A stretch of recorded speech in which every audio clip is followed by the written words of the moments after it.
was one of our normal meetings, I would begin by welcoming you to the last Ormskirk and District Family History Society meeting of 2020. But if the world was normal, that meeting would have been in November. We don't normally meet in December.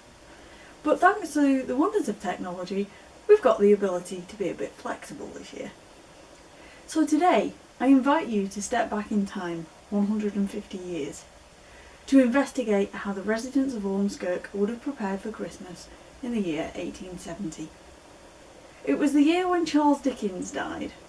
It was when William Lyons of Connecticut invented a functional can opener. What would we do without them? And when the Elementary Education Act was introduced into Britain, authorising the creation of school boards in areas where there was a need for them. It was quite a big change. As for Ormskirk, well, it didn't look quite the same as it did today. Some features simply were not there. It would be 6 years before the clock tower appeared, the Beaconsfield statue wouldn't be installed until 1884, and the Corn Exchange wasn't built until 1896. But other things would have been familiar. The railway had been in operation for 21 years. St Anne's Catholic Church had been open for 20. The market dates back to the 13th century at least. The old town hall on Church Street, built in 1779, was less than 100 years old. The town had been supplied with gas since 1833, before Queen Victoria was even on the throne. And the local newspaper, the Ormskirk Advertiser, had been in print for 17 years. By 1870, it was only 4 pages long. It cost a penny, but nevertheless, it was absolutely packed with adverts. I was always under the impression that our ancestors just carried on with their day-to-day existence as normal as December went on and on, unaffected by Christmas preparations until maybe December the 24th, when they would know that they didn't have to go to work tomorrow morning, when they shut up shop, closed the offices, closed the schools, everything finished for a couple of days. But 5 editions of the Ormskirk Advertiser were printed in December of 1870, and they reveal a world of quadrille bands, Christmas presents and workhouse treats. I think we should find out more.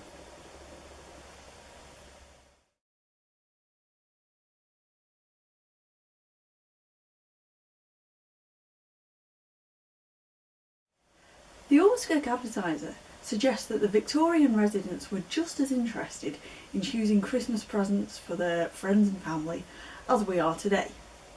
Nothing much has changed there.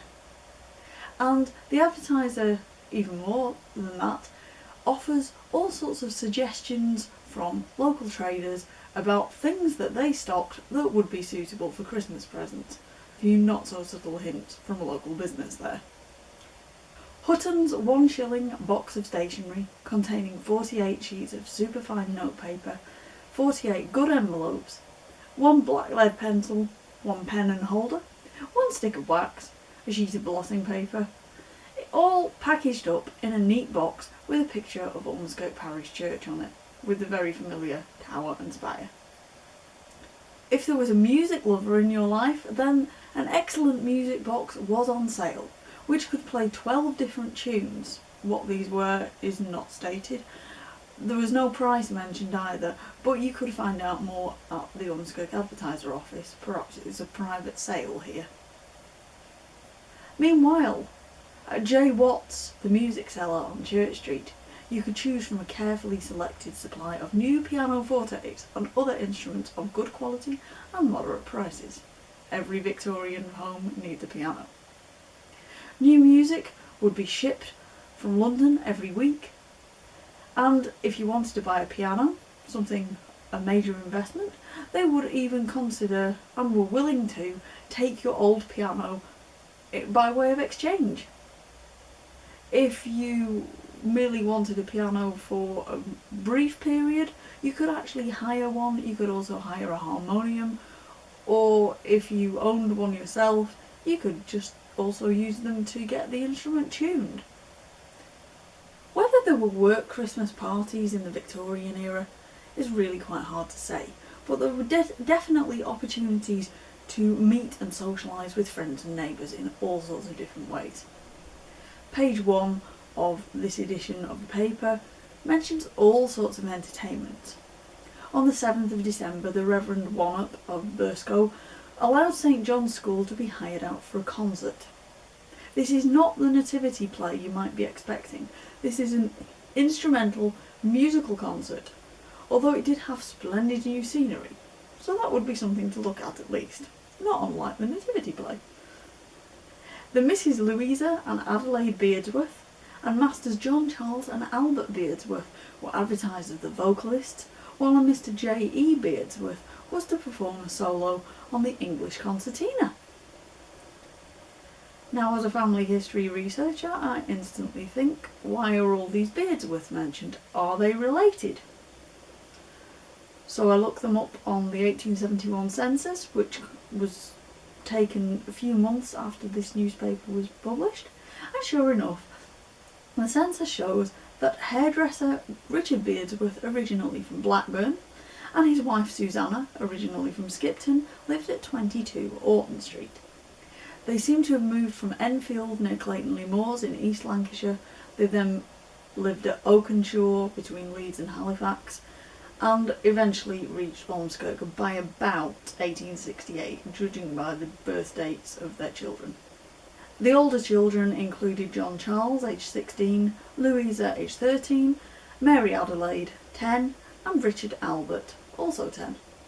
So that concert in Burscough, it seems, was actually being put on by some very, very young performers. These are child musicians. If you didn't want to listen to small children playing instruments, another option was to look ahead to the festive period when various balls were being advertised at local hostelries. On December the 26th, there were plans to hold a ball at the Swan Inn at Orton. The 27th, there would be one at the Coach and Horses in Maghull, and the 28th at the Stanley Arms in Orton, which is across from St Michael's Church. Both of the last two of these featured a quadrille band. If you were tempted to go out and dance the night away, you may have invested in a new outfit. And why not? It's Christmas. And as luck would have it, Miss Snape of Derby Street, who I think may be the 60-year-old silk mercer Mary Snape, who appears on the census the following year, had just returned from London. She had the very latest millinery, straw bonnets, dresses and shawls. Great variety to choose from.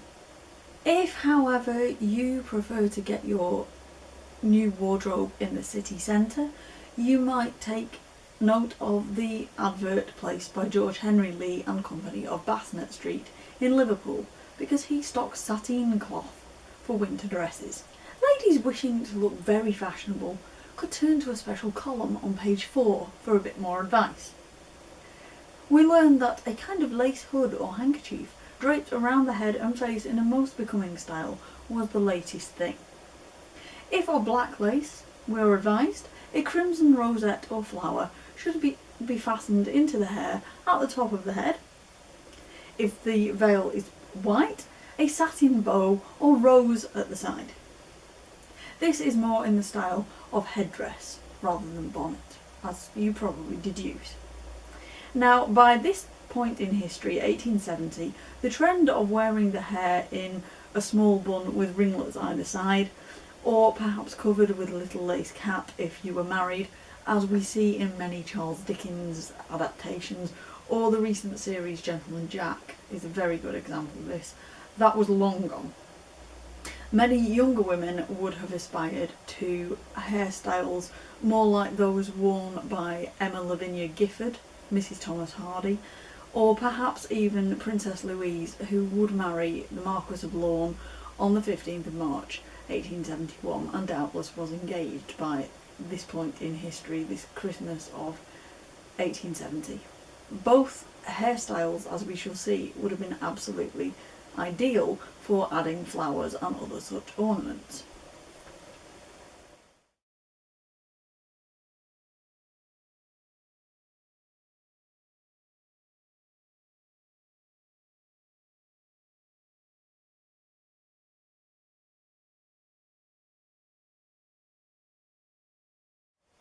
But if you're all dressed up and ready to go out, and you fancy a lecture, you should make a note in your diary for 7:30 p.m. on Monday the 12th of December 1870. Samuel James Capper of Liverpool was talking about what I saw round Metz and Strasbourg at the town hall in Ormskirk. Admission ranged from 3p in the gallery all the way up to 2 shillings and 6 for a chair on the platform, which I imagine gave you a very, very good view. The people of West Lancashire in the early 1870s may not have had TV, they may have not had the radio or internet, iPods, anything like that, but they had all sorts of other ways to amuse themselves.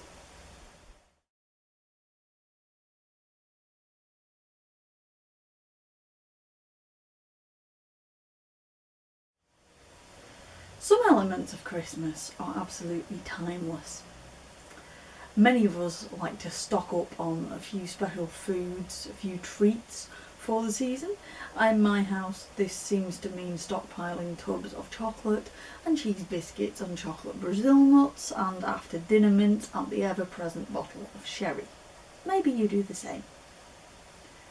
Grocer W.H. Garside's business had been established in 1806. He was merely carrying on from where his ancestors left off. And the 1851 census suggests that William H. Garside lived next door to the Talbot Inn on Orton Street with his wife Elizabeth and 6 children. He describes himself as a druggist and grocer, etc., a man of many talents. But Mr. Garside is just 36 in 1851, so clearly he wasn't the one who established the business in 1806. The 1871 census also tells us that the shop was at 6 Orton Street, if you're wondering. According to the parish records for St Michael and All Angels, Ashton-under-Lyne, William Higginbotham Garside had been baptised on the 21st of August 1814 to William Garside, a druggist, and his wife Mary. But their address was stated as Ormskirk near Liverpool, so I can only imagine there must have been some kind of family connection or work connection to Ashton that took the Garsides there when baby William was baptised. But either way, on the 8th of December 1870, the now adult William Higginbotham Garside took out an advert on the front page of the Ormskirk Advertiser, tempting shoppers with his wares. The choicest selection of new fruits, finest muscatel raisins, figs, oranges, lemons, Almeria grapes, American apples, French plums in bottle was very superior, Valentina and Sultana raisins, finest Vostisa, currants, Jordan almonds, Barcelona, Brazil, cocoa, almonds and walnuts. So it looks like Brazil nuts at Christmas are a much older tradition than I realised. But Mr. Garside wasn't the only grocer in town, and his competition had a novel approach to advertising.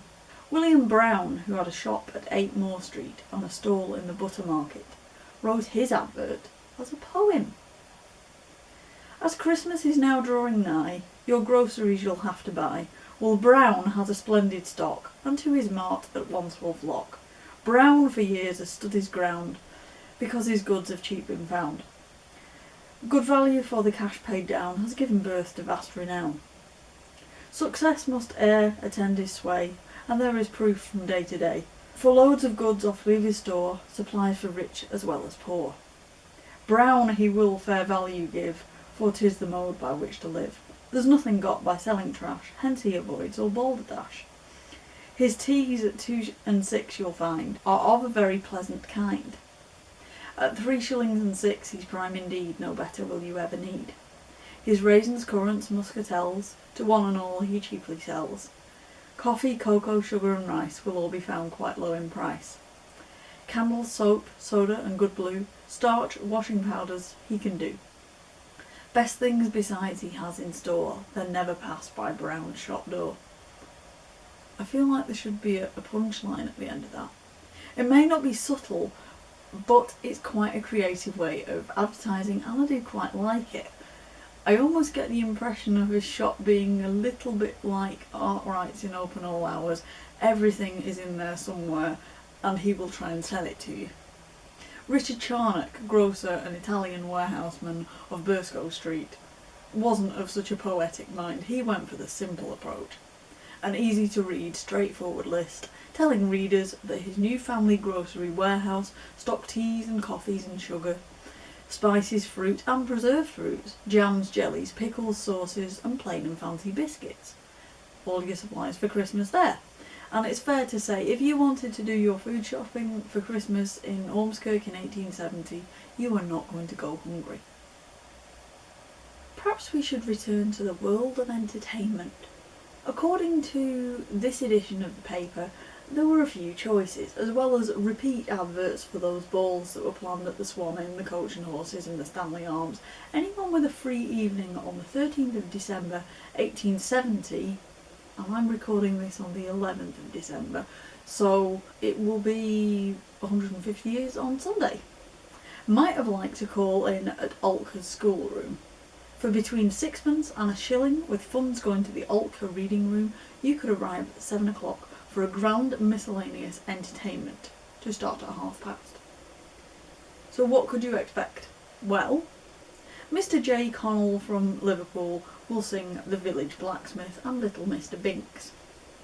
Mr. W. Jones was coming from Wigan to read 2 comic Lancashire sketches.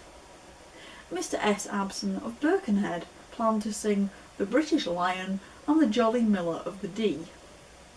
The Reverend W. Fogg intended to give a selection of humorous readings. And to finish the evening off in truly festive style, what else would the Altker Church Choir be singing but some Christmas carols? A couple of days later, a more novel entertainment took over the Working Men's Institute for 2 nights on the 15th and 16th of December. The marvellous little singer and actress Miss Lydia Howard, only 6 years of age, in her marvellous and delightful musical and dramatic entertainment, there's too many marvellouses there, assisted by her excellent company. Printed underneath was a rave review from the Liverpool Mercury. Whoever was managing Lydia knew how to advertise. And a very interesting point about this is that the performance started at 8 o'clock in the evening with carriages at 10. Surely that's very late for a 6-year-old to be up and performing. Reserved front seats were 2 shillings, second seats a shilling, third class seats 6pence. Children would get in for half price, so clearly I think this is something that they're expecting a younger audience to enjoy, but again, probably many of them were staying up well past their bedtime. We also find, according to page 1, some advance notice that a tea party and ball was going to be held at Mr. George Cooper's on Church Street on the 27th of December. And this makes much more sense, or should do, when I tell you that I looked him up on the 1871 census and I discovered that George Cooper was a publican. This explained why it didn't say anything about the venue. Sadly, 4.5 years earlier, George Cooper's daughter Jane had died aged 14, but because her obituary was printed in the Preston Chronicle on the 18th of May 1867, I was able to find out that George Cooper was actually the landlord of the old Eagle and Child, just in case you wondered. Otherwise, there is very little in this edition about Christmas preparations, but after all, the 8th of December is still 2.5 weeks to go. But we should be conscious, I suppose, that although many working people would have just carried on as normal until the shop shut, the aristocracy, of course, would have had a little bit more freedom to go where they liked, when they liked. And maybe that's why on page 3 we find a little society type notice telling us that Viscount and Viscountess Halifax have arrived at Knowsley on a visit to the Earl and Countess of Derby. They have come from Hickleton Hall in Yorkshire. Very nice. Whether they were just passing through or did come to stay for the festivities, I cannot say, but that's a little insight into how the upper classes enjoyed Christmas.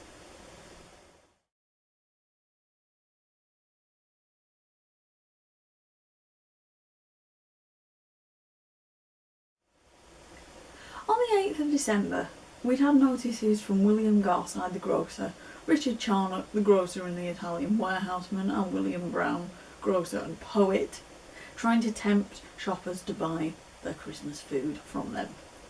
And by the 15th, other grocers and shopkeepers have suddenly got in on the act. They've realised there is only 9 days to go till Christmas. Perhaps they've taken the hint from their business rivals.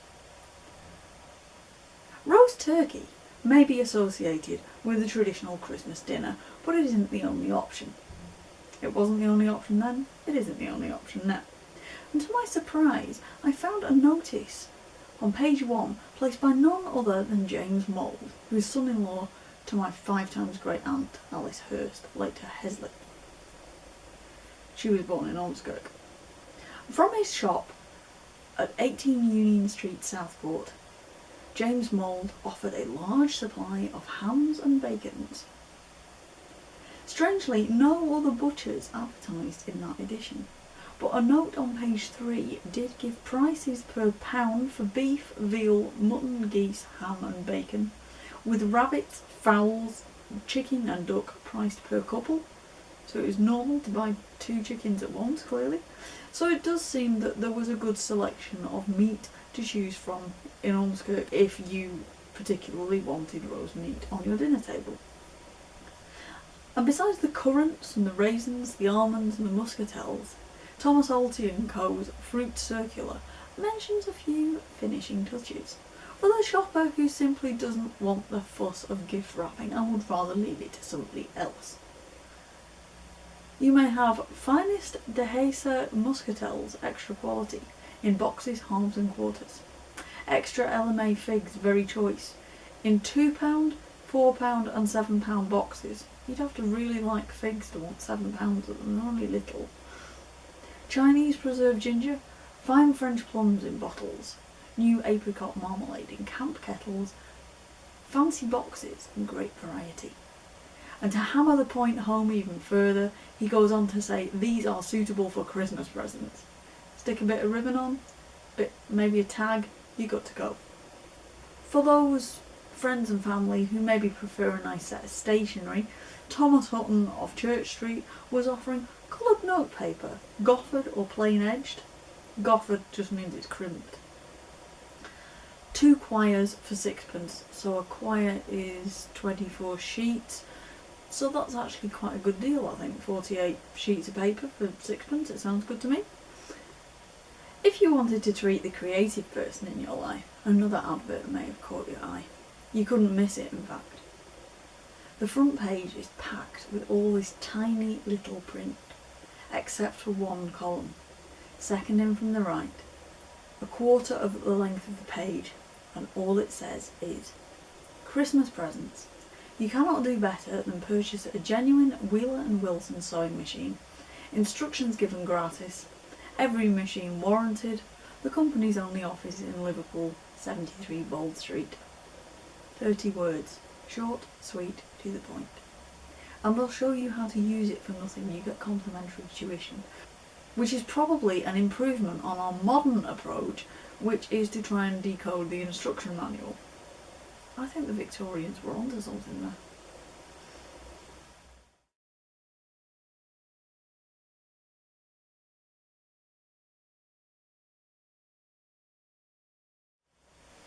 Now we often think of the Victorians as very religious, sober, upright people, diligent about attending church.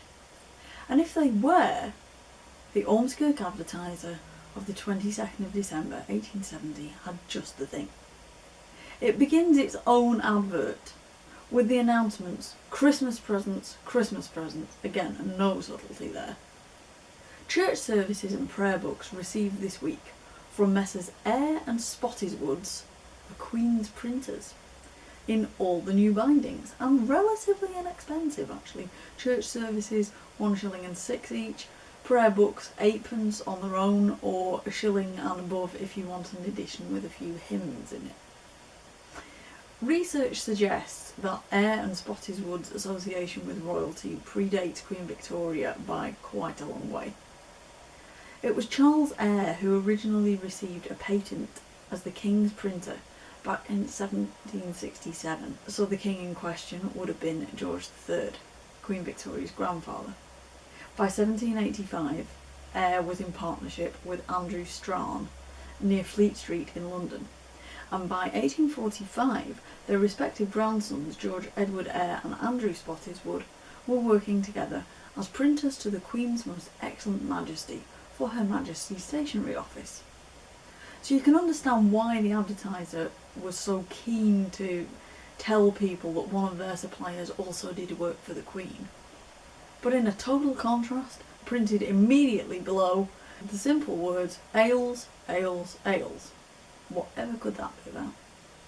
George Woods from Sefton Brewery wanted the gentry, private families and farmers to know that he could provide them with first-class ales in 9 and 18-gallon casks at moderate prices. And directly under that, our friend Mr. Garside is back again. He manages to get another notice in aimed at those with a sweet tooth. He wasn't even subtle about this. Huntley and Palmer's biscuits and cakes for Christmas. Christmas dessert biscuits in tins. Upwards of 30 varieties of biscuits. Can you think of 30 varieties of biscuits? Because I can't. Also iced cakes and fruit cakes, each type weighing £2. So, effectively, you could buy a Christmas cake instead of making it yourself in 1870. That's quite an interesting thought. As with previous editions of the Advertiser, this one carries all sorts of notices about festive activities and concerts, all that sort of entertainment. But before we look at those, there is one small request that is really rather interesting. Again, it's on page 1. Having been waited on by a deputation intimating that there was a general wish amongst the tradesmen of the town, so in Ormskirk, to close their establishments on Monday the 26th, the day after Christmas Day, I hereby give notice of the same, and request that all employers of labour will give their hands an opportunity of enjoying the Christmas holiday. Samuel Wharton, High Constable. So why is that interesting? Well, in 1871, so the following year, an Act of Parliament was passed that many people in Britain still benefit from today. It was later repealed and replaced with the Banking and Financial Dealings Act of 1971, but for the purposes of this talk and at this point in time, it's the 1871 legislation that's important. The Bank Holidays Act was introduced in 1871 by a banker named Sir John Lubbock, who, amongst other things, was a neighbour of Charles Darwin, and, rather unusually, kept a pet wasp. Don't you want to meet him? Allegedly, Sir John was also a huge fan of cricket, so he cunningly picked days for these proposed bank holidays when the cricket matches were being held in his home county, so he wouldn't miss them, and he designated them as public holidays, so he didn't have to work.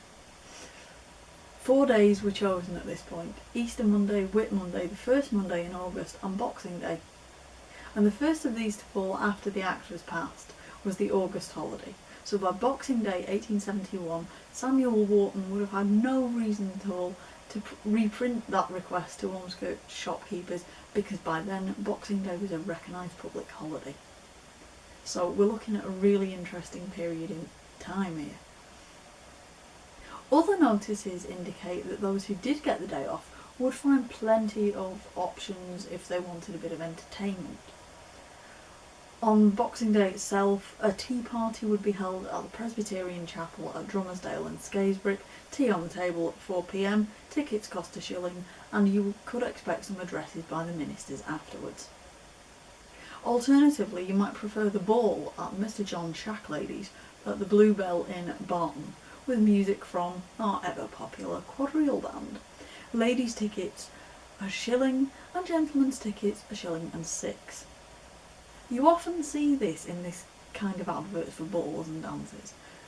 I'm just wondering if that means that the balls were more popular with ladies and so they dropped the price knowing that they were going to just draw a crowd anyway, or is it that they expect eligible bachelors to be so eager to come along and hopefully dance with a lady, a prospective wife, that they would be glad to pay another sixpence for this privilege. Who knows? On the 28th of December, a tea party of another religious kind at the Wesleyan Chapel at Holsall. Once again, tea on the table at 4 o'clock, which is when it's going dark actually in December, and the ministers intended to speak. And as with the Presbyterian gathering at Scarisbrick, you get the feeling that people did want to gather with the familiar faces they knew from church every week. You get a real feeling of community there. A report on page 3 also tells us that a Christmas entertainment was held at Latham School, including such songs as The Maid of Athens, The Men of Merry England, and Susan's Sunday Out. You can find the lyrics to that on the internet, I've looked for them. Mingled with readings like The Irish Schoolmaster, The Miller's Daughter, and Mrs. Gamp's Tea Party. All this had taken place on the 15th, so it was a retrospective report. But again, it just gives you a feeling of what people were doing for fun to amuse themselves in a world before television.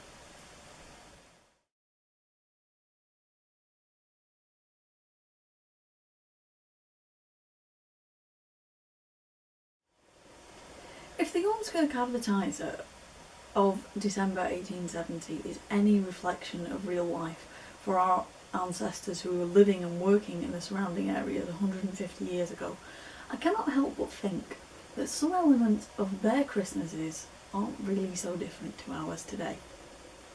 Businesses are marketing suitable festive gifts for them to give to friends and family, all the way from stationery sets, all the way to luxury foods dressed up in pretty boxes and hampers and jars to make them look a bit more special. They're going to concerts, they're perhaps buying new dresses and accessories to wear, and there are many dances that are being arranged in the neighbourhood. So is it actually all that different from going to a hotel for a sit-down meal with your work colleagues and maybe a disco afterwards for the annual Christmas party? Perhaps that's just our modern version of it.